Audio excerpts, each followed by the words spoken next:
Hello दोस्तों, कहानी शुरू करने से पहले आप सबसे गुजारिश है, चैनल पर नए हैं तो चैनल को सब्सक्राइब करना बिल्कुल ना भूलें। कहानी पसंद आए तो वीडियो को लाइक करें, शेयर करें और कमेंट करें। चलिए कहानी को शुरू करते हैं। मन्नत एक जुनून भाग 3। कबीर के केबिन में सन्नाटा था, लेकिन वह सन्नाटा खौफनाक था। टेबल पर बेतरतीब तरीके से हजारों तस्वीरें फैली हुई थी। हर तस्वीर एक उम्मीद और हर उम्मीद बार बार टूटती हुई। कबीर की उंगलियां टेबल पर रखी तस्वीरों को कसकर दबा रही थी। जबरे भींचे हुए आंखों में गुस्सा साफ दिख रहा था।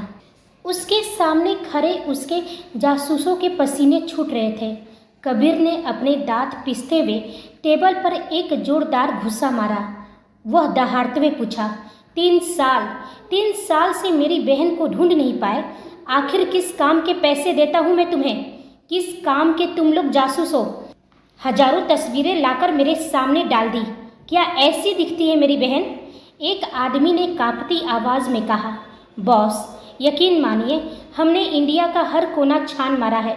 जो तस्वीरें आपने दी है, जो उनकी हुलिया है, उससे कोई भी लड़की मैच नहीं कर रही है। हम अपनी पूरी ईमानदारी से काम कर रहे हैं, पर कोई सुराग नहीं मिल रहा है। कबीर अपना आपा खो बैठा। उसने तेजी से उठकर उस आदमी का कॉलर पकड़ लिया और उसे अपनी तरफ खींचते हुए बोला, मेरी बहन जैसी कोई होगी भी नहीं। वह ओनली वन पीस है। पर यह कैसे हो सकता है कि मुझे मेरी बहन नहीं मिल रही है? मुझे ना सुनने की आदत नहीं है। आखिरी बार कह रहा हूँ, ढूंढो उन्हें, वरना अगली बार जब तुम मेरे सामने आओगे तो शायद अपनी आंखों के साथ नहीं आओगे। कबीर के आदमी खौफ से कांप रहे थे। उन्हें नहीं पता था कि वो एक ऐसी पहेली को सुलझाने की कोशिश कर रहे थे जिसके टुकड़े ही बदल चुके थे, जो कबीर को भी नहीं मालूम था। विडंबना यह थी कि कबीर और उसकी पूरी टीम आज भी उसी मन्नत को ढूंढ रही थी जो 3 साल पहले चली गई थी। वह उस मन्नत को ढूंढ रहे थे जिसके बाल कमर तक लंबे थे, जो माथे पर छोटी सी बिंदी लगाती थी, जो ट्रेडिशनल कपड़े में रहती थी और जिसकी आंखों में एक चंचलता थी। अब वैसा कुछ भी नहीं था नई मन्नत में, जिसे उसे पहचानना मुश्किल हो रहा था। वहीं उदयपुर मन्नत की आंखों में एक अजीब सी चमक थी। जब उसने अपनी प्रार्थना पूरी की, वह जैसे ही मुड़ी, उसने देखा कि अमृता किसी खुफिया जासूस की तरह उसे घूर रही थी। अमृता ने तो कब की अपनी प्रार्थना खत्म कर ली थी और अब वह मन्नत के प्रार्थना सत्र के खत्म होने का इंतजार कर रही थी। वह चिढ़ते हुए बोली, हर बार तू ऐसी प्रार्थना करती है जैसे माता रानी के सामने पूरी शॉपिंग लिस्ट लेकर बैठी हो। मनु, इतनी भीड़ में इतनी देर तक कौन खड़ा रहता है भला? अरे जिंदगी में सिर्फ 3 चीजें चाहिए, वही मांग लिया कर, पैसा, पावर और एंटरटेनमेंट। इन तीनों चीज को छोड़कर और कुछ भी नहीं चाहिए मन्नू। देख, पैसा और पावर रहेगा ना तो एंटरटेनमेंट में भी असली मजा आएगा। अमृता की बात सुनकर मन्नत के चेहरे पर एक फीकी मुस्कान आई। उसने अमृता की आंखों में देखते हुए धीरे से कहा, फिलहाल के लिए मुझे मेरी याददाश्त वापस चाहिए। वही दे दे माता रानी, बस, और कुछ नहीं। मन्नत की बात सुनकर अमृता का चेहरा अचानक गंभीर हो गया। मन्नत का लहजा बदल चुका था। वह उदास होकर बोली, एंटरटेनमेंट तब अच्छा लगता है अम्मू, जब दिमाग अच्छे से काम करे।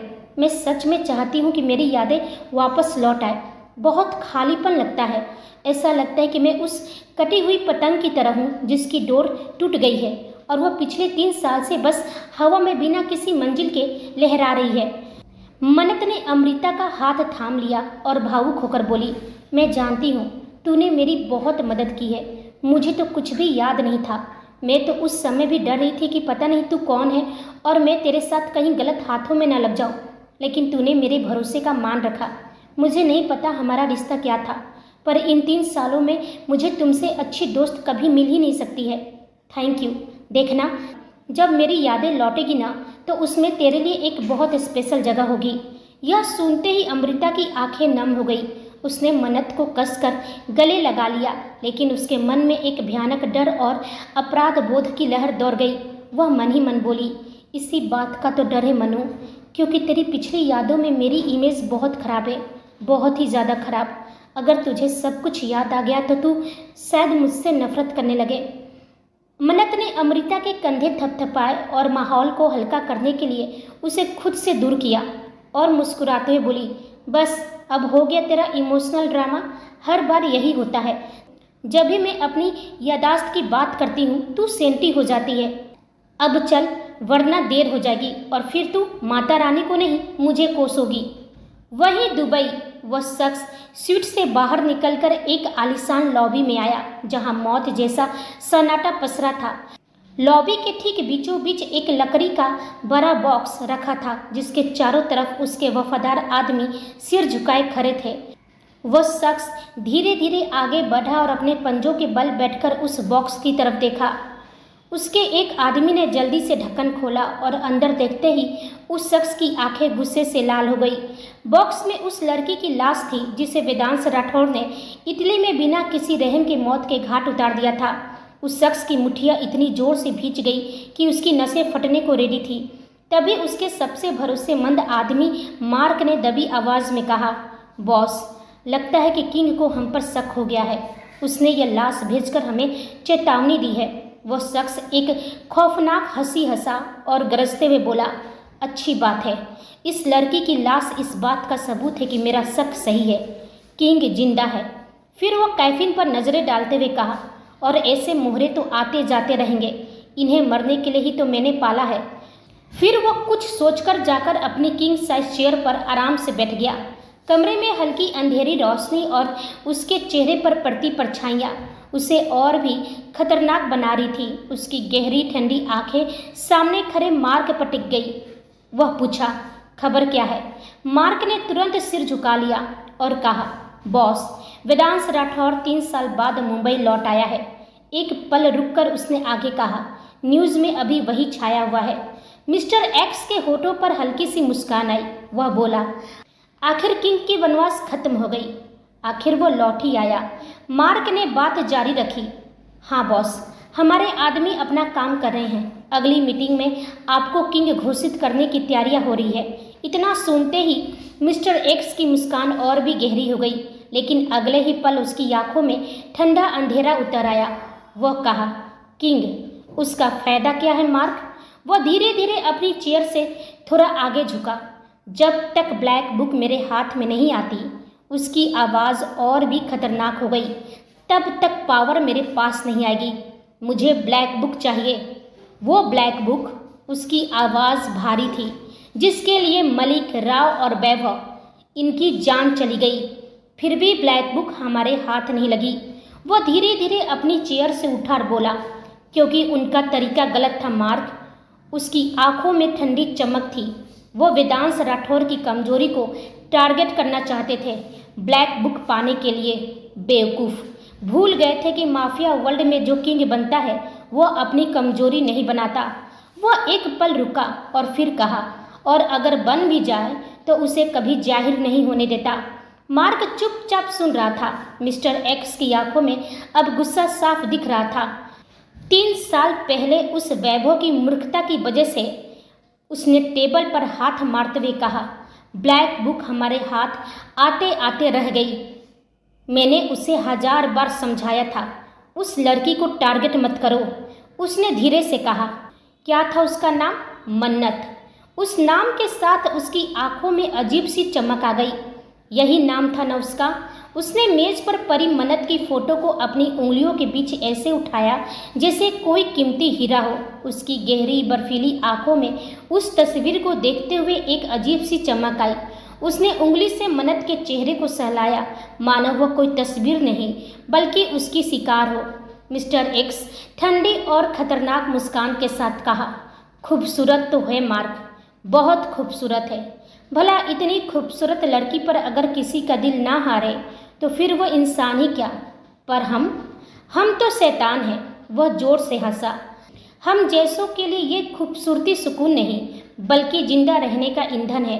वह मन्नत की तस्वीर को घूरते हुए कहा, हम सब ने सोचा कि यह वेदांश राठौर की कमजोरी है, लेकिन नहीं। अगर यह उसकी कमजोरी होती तो वह इसे ढूंढता, जमीन आसमान एक कर देता, लेकिन उसने ऐसा कुछ नहीं किया। मार्क ने पहली बार सिर उठाकर उसकी तरफ देखा।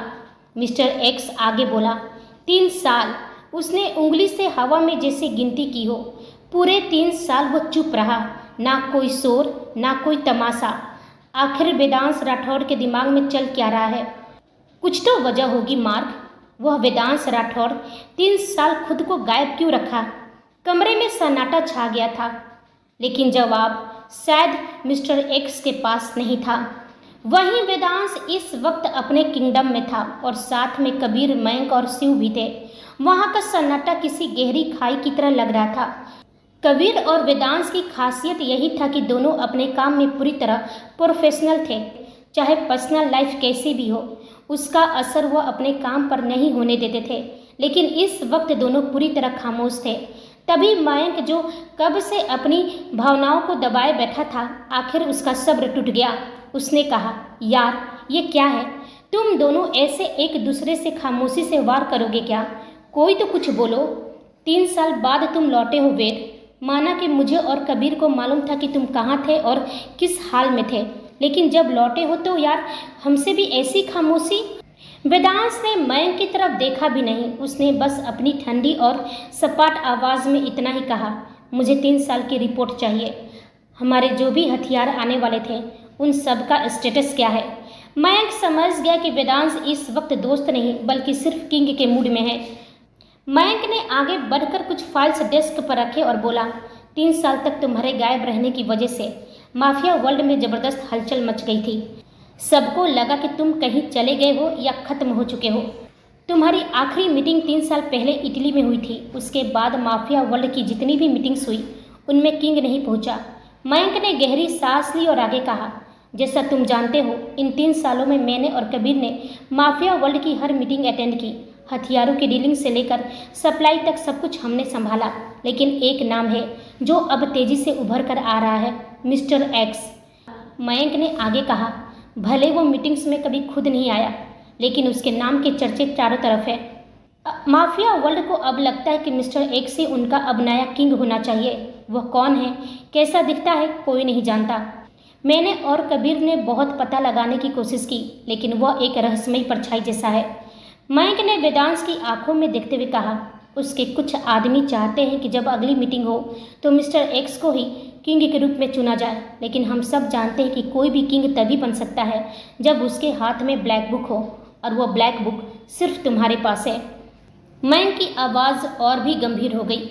हो सकता है कि मिस्टर एक्स उस ब्लैक बुक को पाने की पूरी कोशिश करे, और उसके लिए वह यह भी पता लगाने की कोशिश करेगा कि किंग जिंदा है या मर गया, या फिर तुम तक पहुंचने का कोई रास्ता ढूंढेगा।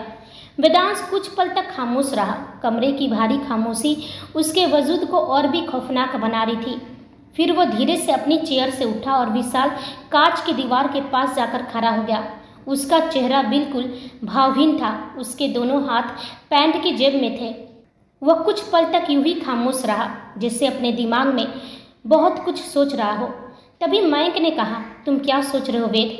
वेदांश ने पीछे मुड़कर नहीं देखा। उसकी पीठ अभी भी उनकी तरफ थी। उसकी आवाज़ किसी ठंडी धातु की तरह गूंजी, मिस्टर एक्स कौन है इससे मुझे कोई फर्क नहीं पड़ता, और उसका मकसद चाहे जो भी हो। यदि उसे लगता है कि 3 साल की खामोशी ने मुझे कमज़ोर कर दिया, तो बहुत जल्द वो गलत साबित होने वाला है। वह यह नहीं जानता कि किंग शिकार करना भूला नहीं है, बस सही वक्त का इंतज़ार कर रहा था। मिस्टर एक्स, अगर वह परछाई है तो मैं वो अंधेरा हूँ जो परछाई को भी निगल जाता हूँ। राव, मलिक, वैभव और भी कई लोग आए मयंक, जो यह पता करने की कोशिश की कि वेदांश राठौरी किंग है, लेकिन उनका अंजाम क्या हुआ हम जानते हैं। वैसे ही इस मिस्टर एक्स को जब सच पता चलेगा उसकी भी मौत आएगी। फिलहाल वह एक पल के लिए रुका। हमें अपने काम पर फोकस करना चाहिए। तभी मयंक ने गहरी सांस ली और कहा, ठीक है वेद, तब तुम्हें उदयपुर जाना होगा। वहाँ सीएम के साथ तुम्हारी मीटिंग है। वेदांश ने बिना किसी भाव के पूछा, रीज़न? मयंक ने फाइल टेबल पर रखी और गंभीर होकर बोला, राजस्थान सरकार चाहती है कि हमारी कंपनी उनके राज्य में आर्म्स सप्लाई करे, ऑफिशियली पुलिस और स्पेशल फोर्सेस के लिए।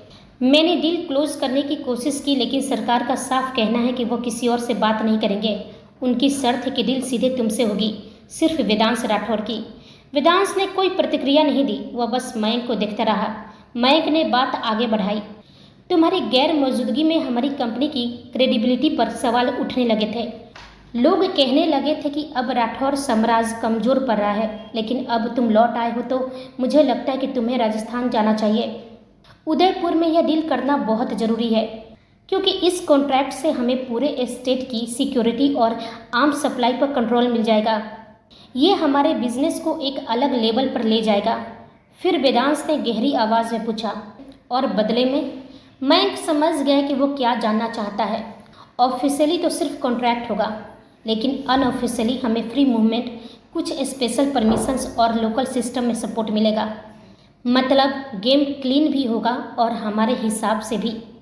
वेदांश कुछ पल तक सोचा और फिर हल्के से हाँ में सिर हिलाया। तभी कबीर ने गहरी सांस ली और कहा, मुझे लगता है कि हमारे बीच का प्रोफेशनल डिस्कशन खत्म हो गया है, मुझे चलना चाहिए। जैसे ही वह दरवाजे की ओर बढ़ा, वेदांश की ठंडी और भारी आवाज़ गूंजी, तुम मुझे इग्नोर कर रहे हो कबीर। कबीर के कदम वहीं थम गए। उसने बिना पीछे मुड़े करवाहट भरी आवाज़ में बोला, किंग को मैं इग्नोर नहीं कर सकता। अभी हमारी बातें किंग से हो रही थी, तब तक मैंने आपका साथ दिया, लेकिन हाँ, मैं वेदांश राठौर को पूरी तरह इग्नोर कर सकता हूँ, और उसे इग्नोर करने के लिए मुझे वजह देने की ज़रूरत नहीं है। यह सुनते ही वेदांश के चेहरे पर एक तिरछी और डरावनी मुस्कान उभरी। वह अपनी जगह से हिला और दबे पांव कबीर के पास जाकर खड़ा हो गया। उसकी आंखों में हक और गुस्सा दोनों थे। वह फुसफुसाते हुए कहा, फ़र्क सिर्फ नाम का है कबीर, किंग हो या वेदांश, क्या फ़र्क पड़ता है? इसलिए तुम चाह कर भी मुझसे मुंह नहीं मोड़ सकते, और ना चाहते हुए भी हम दोनों को एक दूसरे को झेलना ही होगा। कबीर के चेहरे पर एक व्यंग्यात्मक और तिरछी मुस्कान आई। उसने वेदांश की आंखों में देखते हुए कहा, गलत। एक दूसरे को झेलने की वजह अब खत्म हो गई है वेद। Sorry mister Rathore. इस वक्त कबीर की आंखों में दर्द उतर आया था। उसने गहरी सांस ली और कहा, और इस बार वह वजह तुमने खुद खत्म किया है। ये कहते हुए कबीर वेदांश को पार करते हुए तेजी से बाहर निकल गया। वेदांश की मुट्ठियाँ कस गई और उसकी भी आंखों में गहरा दर्द उतर आया था। तभी मयंक ने माहौल को बिगड़ते देखे गहरी सांस ली। उसने माथे पर हाथ रखा और बुदबुदाया, पता नहीं इन दोनों के बीच की यह दरारें कब खत्म होगी, और इन दोनों की इस जंग में फालतू में मैं पिसता रहूँगा। सब कुछ बिखर गया है मन्नू। कहाँ चली गई तुम? गई तो गई, पर हम सबसे हमारे सारे रिश्ते छीन कर ले गई। वहीं दुबई। मिस्टर एक्स की ठंडी आवाज़ गूंजी। वह पूछा, तुम्हें क्या लगता है मार्क, वेदांश राठौर इतना शांत क्यों है? मार्क ने धीरे से सिर उठाया और कहा, बॉस, कहीं ऐसा तो नहीं कि वेदांश राठौर ने जानबूझकर खुद को 3 साल के लिए गायब किया हो? कमरे में सन्नाटा गहरा हो गया। मिस्टर एक्स की नज़रें तुरंत उस पर टिक गई। मार्क ने आगे कहा, ताकि हम सबको यही लगे कि मन्नत उसकी कमजोरी नहीं है। मिस्टर एक्स चुप रहा, लेकिन उसकी गहरी नज़रें मार्क पर टिकी थी। मार्क ने हिम्मत करके पूरी बात रखी। जहाँ तक वैभव की इन्फॉर्मेशन थी बॉस, वेदांश राठौर इस लड़की के प्यार में पागल था। हमने कई बार इस लड़की का इस्तेमाल करके उसे तोड़ने की कोशिश की। उसने अपना सिर झुका लिया, लेकिन वह टूटा नहीं। मान लेते हैं बॉस कि उसे अपने पिता और भाई की मौत का सदमा लगा, लेकिन फिर भी वो टूटा नहीं। अगर मन्नत उसकी कमजोरी थी तो वह उसे ढूंढने की बजाय खुद को 3 साल दूर क्यों रखा? कुछ सेकंड की खामोशी फैल गई। फिर उसने धीमे लेकिन यकीन भरे लहजे में कहा, मुझे लगता है बॉस, उसने ये सब जानबूझकर किया। मिस्टर एक्स की आंखें हल्की सिकुड़ गई। वह पूछा, मैं कुछ समझा नहीं मार्क, साफ साफ शब्दों में कहो।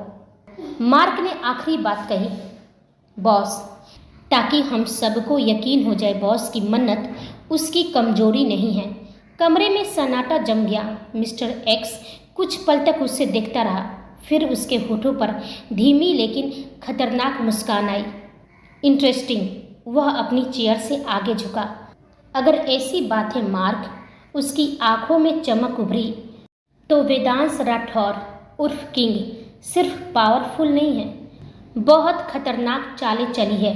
उसने उंगली से टेबल पर हल्का सा टैप किया। अपने दुश्मनों को गलत दिशा में सोचने पर मजबूर करना, ये हर किसी के बस की बात नहीं है। ये सिर्फ किंग ही कर सकता है। वो खड़ा हो गया, लेकिन उसकी आवाज़ फिर ठंडी हो गई। चाहे वो कितना भी चालाक क्यों ना हो मार्क, इस बार उसकी हार तय है। उसने मन्नत की तस्वीर उठाया और कुछ पल तक उसे बस देखता रहा। उसकी आंखों में अब खतरनाक जुनून उतर आया था। वह मन्नत की तस्वीर को घूरते हुए कहा, तुम वेदांश राठौर की कमजोरी हो या नहीं, अब मुझे इससे फर्क नहीं पड़ता। एक हल्की मुस्कान के साथ कहा, लेकिन एक खेल तो खेलना ही पड़ेगा। उसने तस्वीर को टेबल पर रखा और मार्क की तरफ मुड़ा।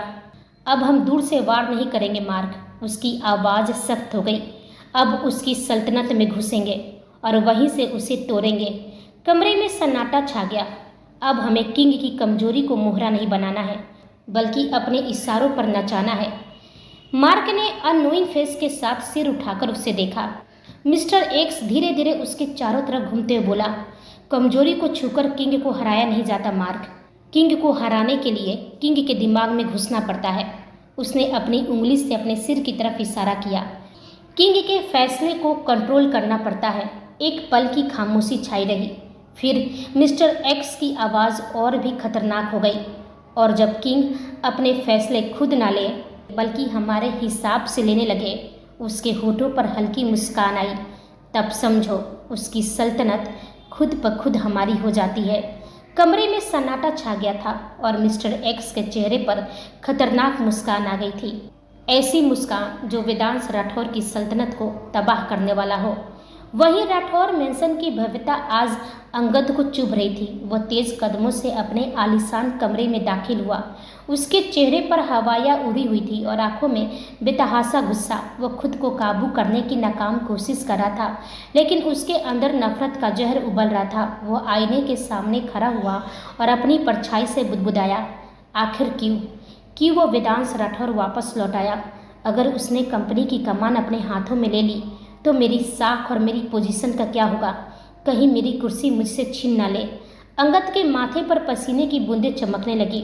उसने गहरी सांस ली और फिर खुद से ही सवाल करने लगा, कहीं उसे यह तो पता नहीं चल जाए कि मैंने कंपनी में करोड़ों का घोटाला किया है। यह सोच सोच कर मेरा सिर फटा जा रहा है।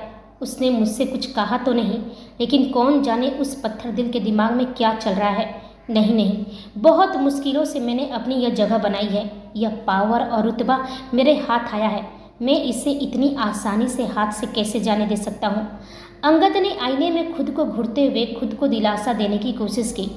वैसे मैंने घोटाला इतनी सफाई से किया है कि कभी किसी को पता नहीं चलेगा कि कंपनी के करोड़ों रुपयों का गबन हुआ है, लेकिन फिर भी मुझे सतर्क रहना होगा। पता नहीं आज वो वेदांश कंपनी जाएगा भी या नहीं। अगर मैं फंस गया तो मेरा क्या होगा? कहीं उसे मुझ पर शक ना हो जाए। क्या ज़रूरत थी उसे वापस आने की? वह अभी अपने गुनाहों का हिसाब किताब में उलझा ही था, तभी एक आवाज़ ने उसके पैरों तले जमीन खिसका दी। नूतन दरवाजे पर खड़ी होकर गंभीर आवाज़ में बोली, कौन किसे फंसा रहा है अंगद? यह सुनते ही अंगद का चेहरा सफ़ेद पड़ गया। उसका दिल जैसे धड़कना भूल गया हो। उसने तुरंत खुद को संभाला, चेहरे पर मासूमियत का नकाब ओढ़ा और एक गहरी सांस लेकर पलटा। वह बनावटी बेबसी के साथ बोला, ओह नूतन तुम? कुछ नहीं, बस ज़रा पुरानी बातों में उलझ गया था। नूतन आगे बढ़ी और पूछी, क्या बात है? आप कुछ परेशान लग रहे हैं। ऑफिस में कुछ हुआ क्या? या वेद ने कुछ कहा? अंगद ने अपनी आवाज़ में लाचारी भर ली और कहा, अब वो क्या ही कहेगा नूतन, मेरी किस्मत ही कुछ ऐसी है। चाहे मैं कुछ भी कर लूँ, एक अच्छा पिता बनने की कोशिश करूँ या इस घर का एक वफादार दामाद, कोई मुझ पर विश्वास नहीं करता। मैं जानता हूँ कि तुमने मुझे माफ़ कर दिया है और तुमने देखा कि मैंने अपनी गलतियों को फिर कभी नहीं दोहराया। लेकिन कहते हैं ना, एक बार अगर चोरी कर लो तो उम्र भर लोग सबकी नज़रों से ही देखते हैं। उसने एक उदास नज़र खिड़की के बाहर डाली और कहा, कंपनी को 3 साल मैंने अपना खून पसीना दिया नूतन, दिन रात एक कर दिया ताकि जब वेद लौटे तो उसे सब कुछ वैसा ही मिले जैसा वो छोड़ गया था। लेकिन कहीं ऐसा ना हो कि वेद को मुझ पर यकीन ही ना हो, वह मुझे गलत ना समझ ले, कहीं उसे यह न लगे कि मैंने उसकी पोजीशन हड़प ली है। अंगद ने अपने चेहरे को और मासूम बनाया और कहा, खैर मैं तुमसे क्यों शिकायत करूं? अपने कर्मों की सज़ा भुगत रहा हूं। मैं कभी उसके लिए अच्छा बाप बन नहीं पाया। अंगद ने फर्जी आंसू पोंछे और नूतन का दिल पसीज गया। नूतन ने आगे बढ़कर उसके हाथों को अपने हाथों में थाम लिया। उनकी आंखों में अंगद के लिए सहानुभूति और भरोसा था। वह नरमी से बोली, आप इतना क्यों सोच रहे हैं? मैं सच में बहुत खुश हूँ कि आपने अपनी सारी पुरानी गलतियाँ छोड़ दी है। मुझे आप पर पूरा यकीन है। मैं वेद से बात करूँगी, उन्हें समझाने की कोशिश करूँगी। नूतन जी ने एक ठंडी सांस ली और उनकी आवाज़ में अचानक कड़वाहट आ गई।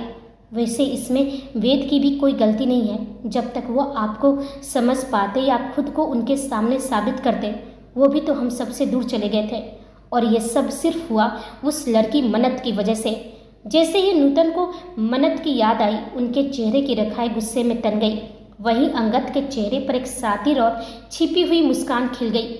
नूतन गुस्से में बोली, उस लड़की ने हमारे वेद को पूरी तरह से बदल दिया है।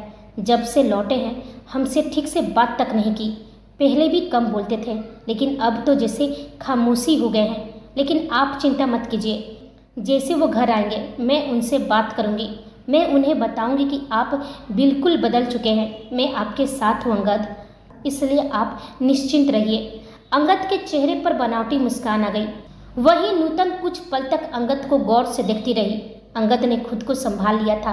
तभी नूतन जैसे कुछ याद करते हुए बोली, अच्छा ये सब छोड़िए, मैं तो वह बात भूल गई जो मैं कहने आई थी। अभी सहानी का फ़ोन आया था। जब से उन्हें पता चला है कि वेद लौट आए हैं, वो भी वापस आने के लिए जिद करी थी। नूतन के चेहरे पर सहानी का जिक्र करते ही एक गौरवमयी चमक आ गई। उन्होंने आगे कहा, लेकिन मैंने ही उन्हें मना कर दिया है। उनका लास्ट ईयर चल रहा है। मैंने उनसे साफ कह दिया कि पहले अपनी पढ़ाई पूरी कर ले, उसके बाद ही घर लौटना, ताकि जब वो वापस आए तो अपने भाई के साथ कंधे से कंधा मिलाकर अपना बिजनेस संभाल सके। अंगद, उसने बनावटी मुस्कुराहट अपने चेहरे पर सजाई और बोला, सही कहा तुमने नूतन, पढ़ाई ज़्यादा जरूरी है। पर अंगद का दिमाग अब एक नई खतरनाक दिशा में दौड़ने लगा था।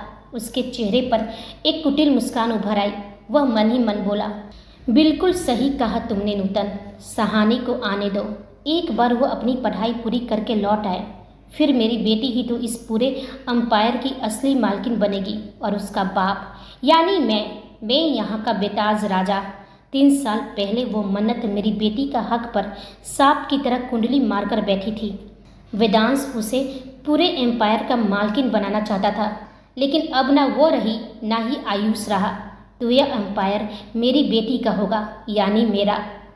यह सोचते ही अंगद के चेहरे पर सातिर और तिरछी मुस्कान उभर आई थी। वहीं उदयपुर, शाम की हल्की सुनहरी धूप शहर की चहल पहल पर बिखर रही थी। मन्नत और अमृता एक बड़े से शॉपिंग मॉल के सामने खड़े थे। मॉल की चमक दमक, रोशनी और भीड़ को मन्नत बस दूर से ही निहार रही थी, जैसे वह उस दुनिया का हिस्सा होकर भी उससे अलग हो। अमृता ने उसे टोकते हुए कहा, कब से तू बाहर से ही घूरे जा रही है यार, चल अब अंदर जाएंगे तभी तो शॉपिंग कर पाएंगे। मन्नत ने एक लंबी सांस ली और अपना पर्स कसकर पकड़ लिया।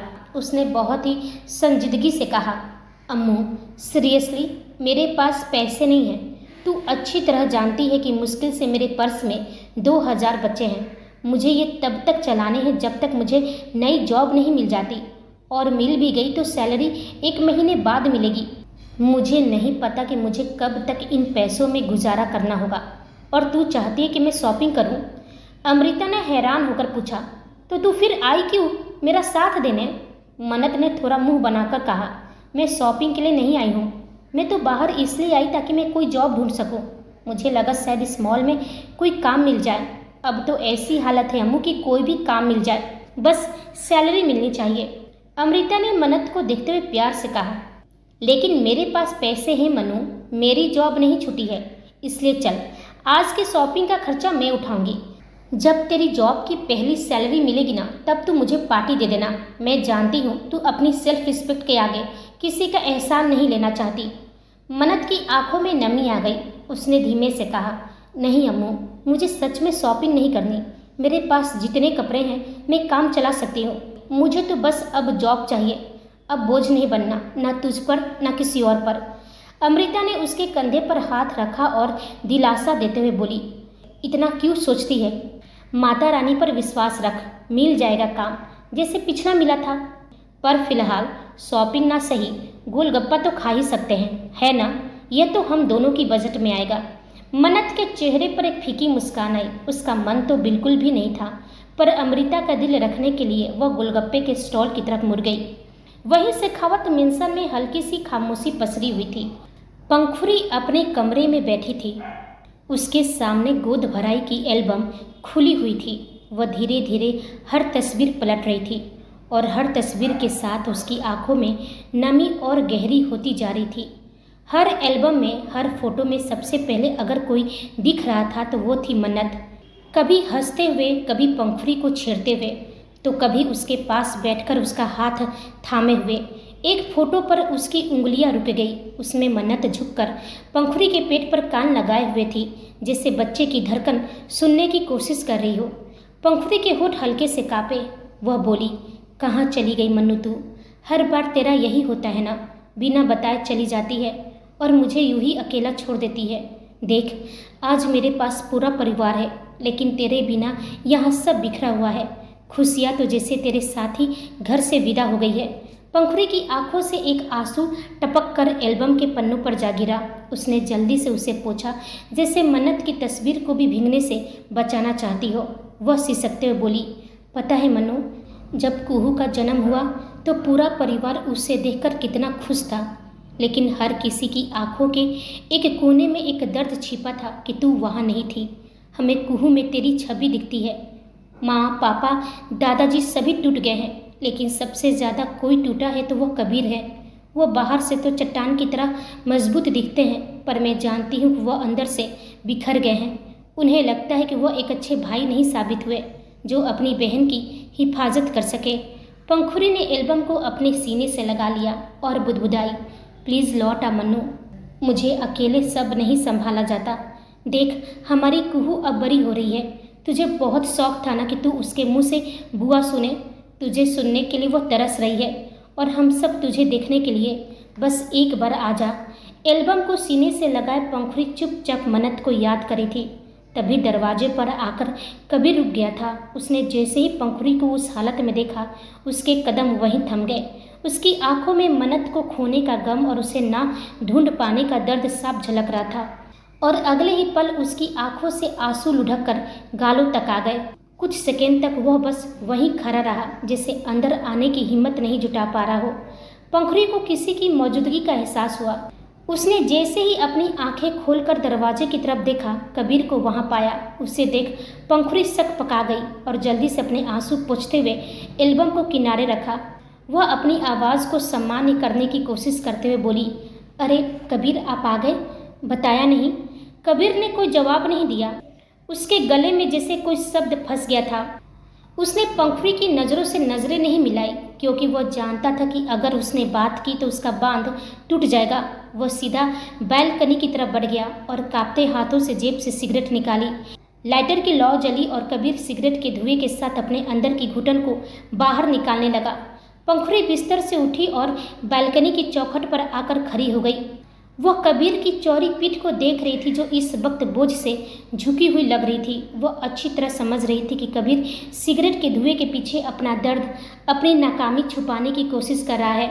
एक भाई की नाकामी जो 3 साल बाद भी अपनी बहन का सुराग नहीं लगा पाया। पंखुड़ी गहरी सांस ली और आगे बढ़कर उसके हाथ से सिगरेट छीन ली और बड़े हक से बोली, ये क्या कबीर, आपने मुझसे वादा किया था कि आप इस सिगरेट को हाथ भी नहीं लगाएंगे। क्या आप अपना एक छोटा सा वादा भी पूरा नहीं कर सकते? कबीर ने एक लंबी सांस ली और थकी आवाज़ में कहा, आई एम सॉरी पंखु, बस थोड़ा स्ट्रेस बढ़ गया था। पंखुड़ी ने कबीर की आंखों में झांकते हुए नरमी से कहा, मैं जानती हूँ कबीर, आप मन्नू को बहुत याद कर रहे हैं। कबीर की आंखों में आंसू तैरने लगे। उसकी आवाज़ कांपने लगी। कहाँ ढूंढूं उसे पंखु? हर मुमकिन कोशिश कर चुका हूँ, पता नहीं वो कहाँ चली गई। ना मैं उन्हें उस वक्त राव और मलिक से बचा पाया था, ना ही इस बार उन्हें ढूंढ पा रहा हूँ। मैं एक अच्छा भाई साबित ही नहीं हो पाया। मैंने उनसे वादा किया था कि मैं उन्हें एक पल के लिए भी अकेला नहीं छोड़ूंगा। मैं एक अच्छा भाई साबित नहीं हो पाया। मैं हार गया पंखु। पंखुड़ी ने कबीर का हाथ थाम लिया और उसे दिलासा देते हुए बोली, नहीं कबीर, ऐसा मत कहिए। आप एक बहुत अच्छे भाई हैं। ये बात कहने के लिए नहीं है, आप सच में बहुत अच्छे भाई हैं। मैं जानती हूँ आपने हर कोशिश की है मनु को ढूंढने के लिए, लेकिन हम क्या कर सकते हैं? हम चाह कर भी इस वक्त अपने हालातों से नहीं लड़ सकते। हम बस कोशिश कर सकते हैं। वह कुछ पल तक उसे देखती रही और फिर बोली, पर पता नहीं क्यों मेरा दिल कहता है कि मन्नू जरूर वापस आएगी, हमारा प्यार उसे वापस लाएगा कबीर। पंखुड़ी ने कबीर को अपने सीने से लगा लिया और कबीर, जो दुनिया के लिए फौलाद था, अपनी बहन की याद में मोम की तरह पिघल कर टूट रहा था।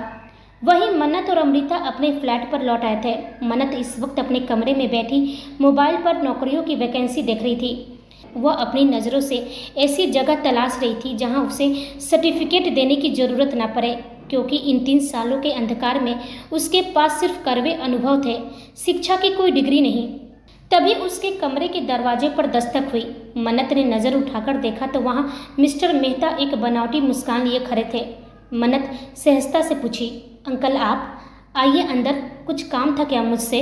मिस्टर मेहता ने एक गहरी सांस ली और चेहरे पर वह झूठा अपनापन ओढ़ लिया और बोले, काम तो था बेटा, लेकिन उससे पहले मैं तुमसे माफ़ी मांगना चाहता हूँ।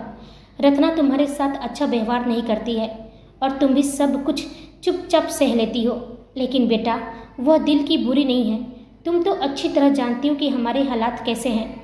मैं एक छोटी सी कंपनी में जॉब करता हूँ, अम्मू भी छोटी मोटी नौकरी करी है। इस महंगाई के ज़माने में घर चलाना कितना कठिन है। मुझे पता है कि तुम ये सारी बातें समझती हो। मन्नत का मासूम दिल पसीज गया। उसने नरमी से कहा, मैं जानती हूँ अंकल, मैं घर की सारी तकलीफ़ें समझती हूँ, पर आप चिंता मत कीजिए, मैं कोशिश कर रही हूँ। मैं लगातार वैकेंसी देख रही हूँ। बस मुश्किल यह है कि मेरे पास कोई डिग्री नहीं है और बिना डिग्री के अच्छी जॉब मिलना नामुमकिन है। पर आप टेंशन मत लीजिए, मैं बहुत जल्द कोई ना कोई रास्ता ढूंढ लूँगी। मिस्टर मेहता ने उसकी आंखों में झांका और बोले, तुम्हें अब जॉब ढूंढने की ज़रूरत नहीं है बेटा। यह सुनते ही मन्नत की भवें सिकुड़ गई। उसने हैरानी से पूछा, मैं कुछ समझी नहीं अंकल। मिस्टर मेहता ने आगे बढ़कर उसके सिर पर हाथ रखा और कहा, बेटा तुम मेरी बेटी जैसी हो। अम्मू और तुम में मैंने कभी कोई फ़र्क नहीं किया। भले ही रत्ना जो भी सोचे, पर मेरी नज़र में तुम मेरी सगी बेटी जैसी ही हो और इसलिए मैंने तुम्हारे लिए एक बहुत अच्छी जॉब देख ली है। मिस्टर मेहता की बात सुनते ही मन्नत के बुझे हुए चेहरे पर अचानक चमक लौट आई। वह चहकर बोली, क्या सच में अंकल? मिस्टर मेहता सातिर नज़रों को छुपाते हुए कहा, हाँ बेटा, कल यहाँ उदयपुर का जो सबसे टॉप 7 स्टार होटल है ना, वहाँ मेरे एक बहुत पुराने और रसूखदार दोस्त आए हुए हैं। मैंने उनसे तुम्हारे बारे में बात की है और वो तुमसे मिलना चाहते हैं। उन्होंने कहा है कि यदि तुम उनके इंटरव्यू में पास हो गई तो वह तुम्हें तुरंत जॉब दे देंगे। कल तुम्हें उस होटल में जाना होगा और बेटा वह जो भी कहेंगे तुम बस चुपचाप मान लेना। मन्नत अनोइंग फेस के साथ उन्हें देख रही थी। तभी वह अपनी बातों को घुमाते हुए बोले, मेरा मतलब है कि वह जो भी सवाल करेंगे तुम बस उनके जवाब अच्छे से दे देना, फिर तुम्हारी जॉब पक्की। और पता है सैलरी कितनी है? मन्नत ने उत्सुकता से पूछा। कितनी अंकल? मिस्टर मेहता ने कहा, 50,000। यह सुनते ही मन्नत की आंखें फटी की फटी रह गई। वह हकबकाते हुए बोले, 50,000 अंकल, क्या सच में? मिस्टर मेहता ने अपनी चाल को अंतिम रूप देते हुए कहा, हाँ बेटा, हो सकता है वो तुम्हें यहाँ से निकाल कर किसी बड़े शहर में ले जाए जहाँ तुम्हारे टैलेंट की डिमांड हो। बस तुम उनका इंटरव्यू पास कर लेना, फिर तुम्हारी जॉब भी पक्की और हमें भी थोड़ी राहत मिलेगी कि हमारी बेटी अपनी लाइफ में सेट हो गई है। मन्नत मिस्टर मेहता की इन चतुर और चालाक बातों के पीछे छिपे भयानक अर्थ को बिल्कुल नहीं समझ पा रही थी। वह यह नहीं देख पा रही थी कि मिस्टर मेहता उसे किस खौफनाक दलदल में भेजने की तैयारी कर रहे हैं। आखिर वो करती भी क्या? इन 3 सालों की गुमनामी में उसकी दुनिया सिर्फ मेहता परिवार और अमृता तक सिमटी थी। उसने किसी और को जाना ही नहीं, किसी और से दोस्ती की ही नहीं। उसे अपने अतीत की कोई खबर नहीं थी। वह बिल्कुल नहीं जानती थी कि कोई इंसान इतना नीचे गिरकर अपनी ही बेटी जैसी लड़की का सौदा कर सकता है। अगर उसे अपनी पिछली जिंदगी का एक कतरा भी याद आता तो उसे पता चलता कि उसने अतीत में इससे भी कहीं ज़्यादा जहरीले और खतरनाक लोगों का सामना किया है।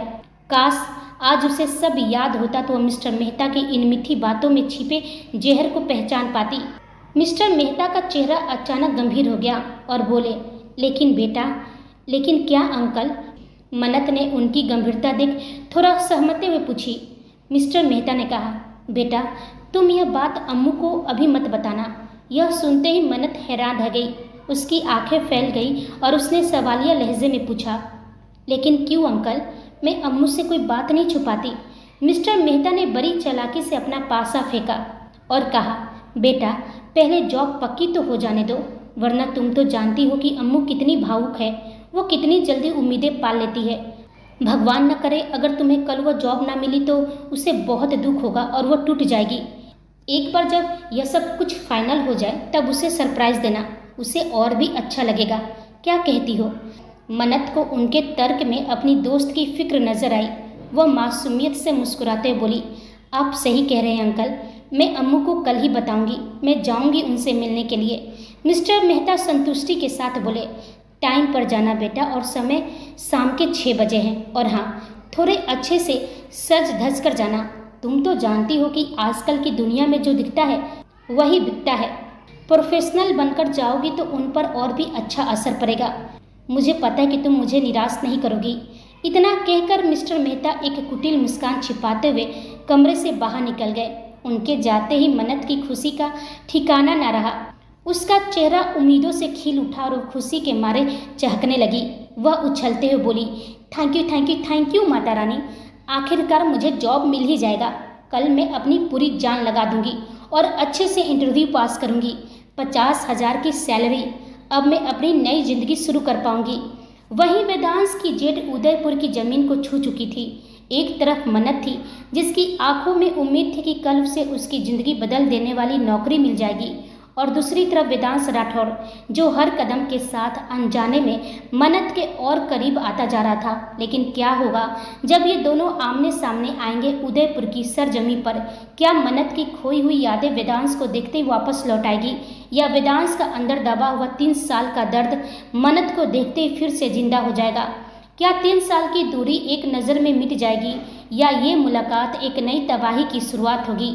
और वही मिस्टर एक्स जिसने एक खतरनाक खेल की शुरुआत कर दी है, क्या उसकी चालें सच में सही साबित होगी?